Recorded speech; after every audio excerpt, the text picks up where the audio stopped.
see that damage there. That is extraordinary.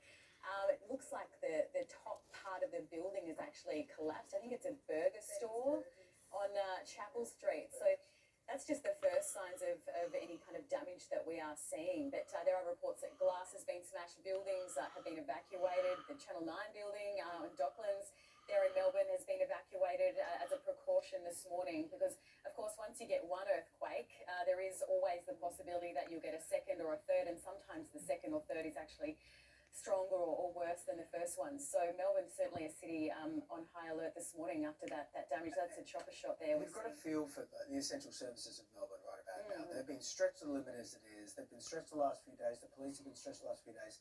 Now this, we don't know if anyone's been hurt yet. We hope that people haven't. But this just keeps pushing Melbourne to the limits. And so we hope to hear from Dan Andrews very soon to give us an update on all this. I'm just reading that it struck at a depth of about 10 kilometres, which is relatively shallow. It is. For an earthquake. The Christchurch quake, by comparison, was about 12 kilometres. So that gives you an idea, I suppose, of the significance of that depth.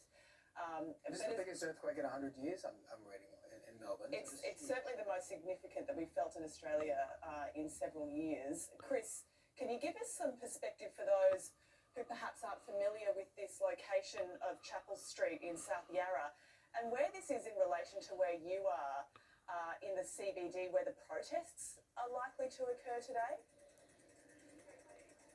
Well, Sylvia, Chapel Street, anyone that comes to Melbourne knows that Chapel Street's a very busy shopping district. Of course, it's not as busy as it would be because Melbourne is in lockdown, but it's a very popular part. It's about 10-15 minutes drive from where I am, just outside the Queen Victoria Market, so I'm on the other side of the city. I have to say, it didn't have too much effect here because we all are outside. Of course, earthquakes are usually more keenly felt when you are inside, particularly on a high-rise building, and the buildings are that we're certainly getting reports that the building shook for about 20 or 30 seconds.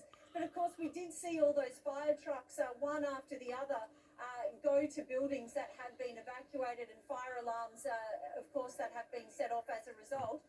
Police are just asking us to move, so we'll just move to the side.